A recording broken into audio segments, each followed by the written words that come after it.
not definitely stated when a human life becomes a human person. That is, when ensoulment takes place. There is no proof of that. None. But what it is saying is that the probability that this human life is a human person is so high that you cannot take that life even though it's not certain there's ensoulment.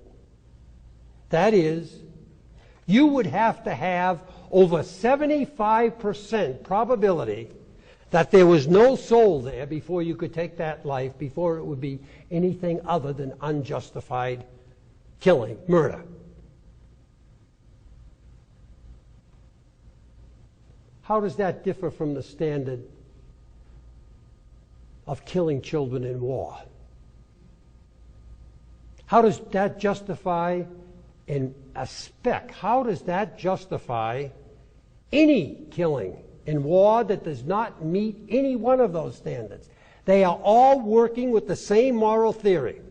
Where there's human life concerned, before you can take it, you have to have the highest degree of moral certainty that you are doing the right thing.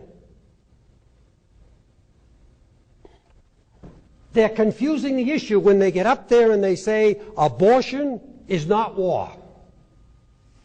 Abortion and war are subdivisions of unjustified homicide, murder.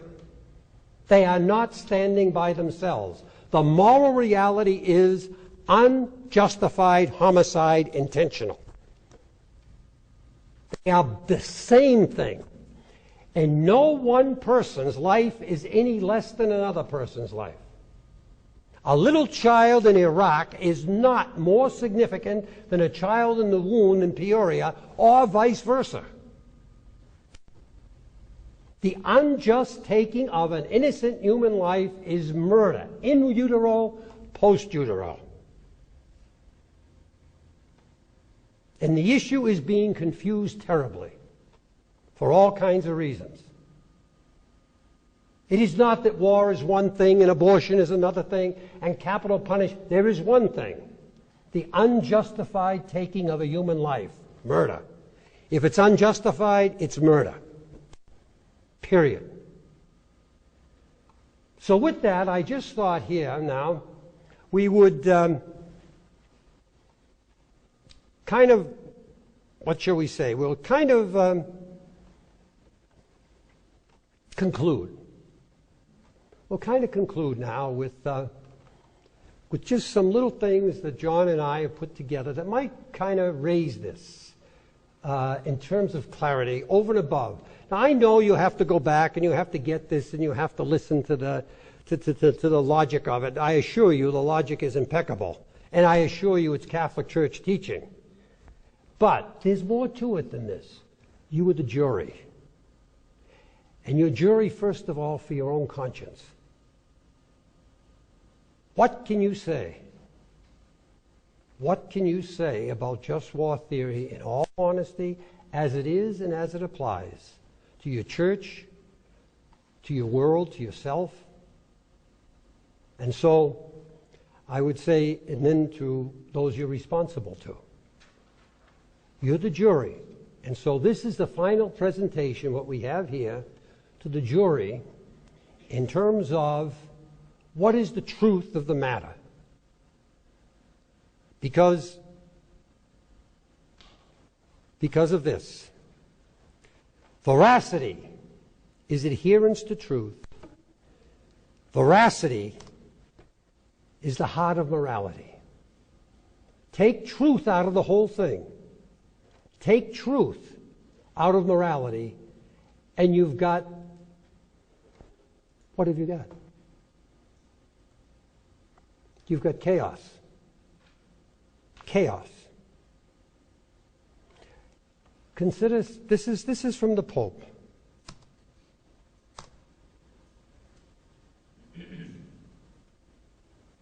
No one consents to be lied to. That is, to being told that a reality that is not. or being told that a reality that is not is.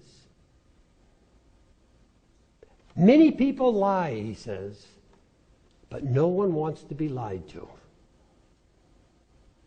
And so the question of truth is, what is? Not what I've been nurtured in, but what is the truth right now in front of me? And Pope John Paul. Although each individual has a right to be respected in his own journey in search of the truth, there exists a prior moral obligation, and a grave one at that, to seek the truth and to adhere to it once known. Listen, grave moral obligation to seek the truth and adhere to it. Not to follow your nurturing. Not to simply accept truth, to seek it. To seek it. And it's a prior moral obligation for all human beings. Does just war theory allow, actually as it exists in theory and in practice, does it allow for what a theory is supposed to allow for, and that is the actual predictable presentation of standards that have to be met, will be met, and are being met, because we know this is how the theory works, as we know Einstein's theory works or quantum theory works? Or is it pure fantasy? What's the truth here? Truth is about being a human being, but truth is also about being a Christian. What is the truth? What is the truth of this thing about killing human beings unjustly according to just war theory standards, Jesus? Consider the next statement by the Pope. Each of us has both a duty and a desire to know the truth of his own destiny. The thirst for truth is so rooted in the human heart that to be obliged to ignore it would cast our existence into jeopardy. Now that's about as strong as this man knows how to say something. Cast our existence into jeopardy. That's like dissolve our very being forever.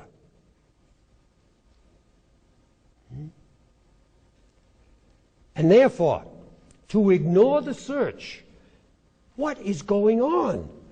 We're not even giving the people the tools for the search.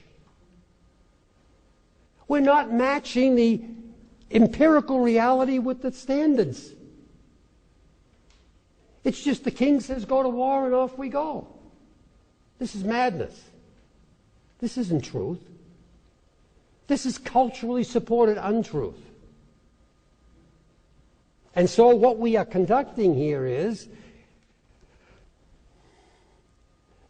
this is about Christianity, Christian just war theory. But prior to Christian just war theory, as he says, there is an innate moral obligation to seek the truth. And if my nurturing comes out utterly and completely inconsistent with what I know is the truth, it has to be goodbye nurturing. There is no alternative. If a bomb is dropped and there is not 75% certainty that it is not going to kill civilians, that's murder. That's unjust taking of human life. And so it is, and so it is, that we just thought we'd end on this note here. It's just a little film presentation that maybe will kind of encapsulate it, and then you can go home, and it's for an examination of conscience to think about, for yourself, for your church, and for not allowing people to be dismissive about the teachings of Jesus or about the absolute moral requirement to search for the truth of the matter. and to abide by it when it's found. So the follow-up from that was the exact opposite of what's depicted by Nathanson in his film on abortion. And after we show this next section, possibly I could get that to reflect on the screen. For some reason it doesn't seem to want to project. So this is something to think about after you think about what was being depicted in the silent screen. And this is totally dissonant from what should be experienced of the life of a child coming into the presence of a family, either in utero or extra utero after it is born. So this is the next slide is actually the early life of the child. The brain is wider than the sky, for put them side by side. The one the other will contain with ease, and you beside.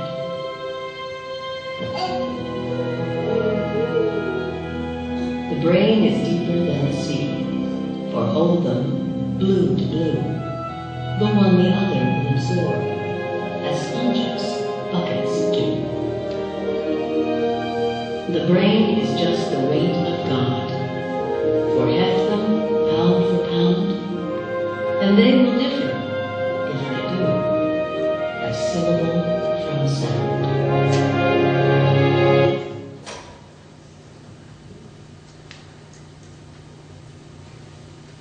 This is from Life magazine, 1966.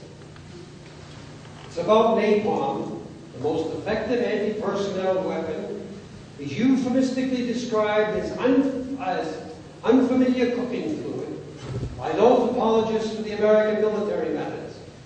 They automatically attribute all napalm cases to domestic accidents caused by people using gasoline instead of kerosene in their cooking stove. Kerosene is far too expensive for the peasants who normally use charcoal for cooking. The only cooking fluid they know is very unfamiliar, and it is delivered through their roofs by U.S. planes. Some of its finest selling points were explained to me by a pilot in 1966. We sure are pleased with what those backroom boys at Dow. The original product wasn't so hot. If the gooks were quick, they could scrape it off. So the boys started adding polystyrene. Now it sticks like shit to a blanket. But then, if the gooks jumped underwater, it stopped burning. So they started adding Willy Peter, white phosphorus, so as to make it burn better. It'll even burn underwater now. And just one drop is enough. It'll keep on burning right down to the bone, so that they die anyway from phosphorus poisoning. How does that fit into the just war, 1966, and today?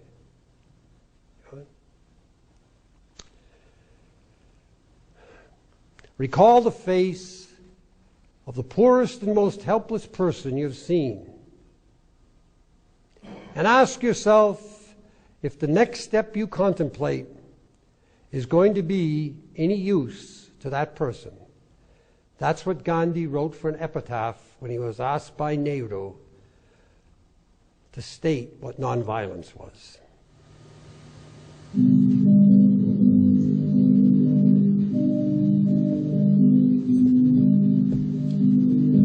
Although I speak in the tongues of men and of angels, although I prophesy and understand all, although I have all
The Second Vatican Council defined the arms race as a virulent plague.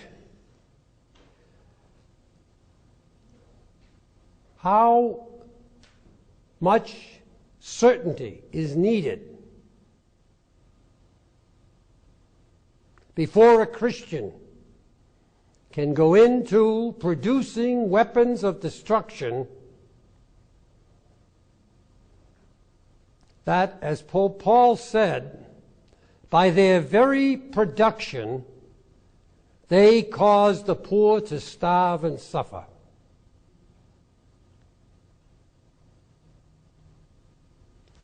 What's the truth of the matter that we're not dealing with in the church? So we'll stop there for tonight, and if you want to hear about nonviolence on the weekend, please do come. And so we'll take a short little break, like 2 or 3 minutes, and then if anyone wants to come back and do questions and reflections and whatever you want to do, you're welcome. You're welcome to do it. But I just want to give everyone, if they want to leave, because it's 10 minutes after 9, and we said we're going to be out by 9. So if you want to leave, that's fine. And this will be on tape if you want that. And so we'll just take a short break to give people a chance to leave if they want.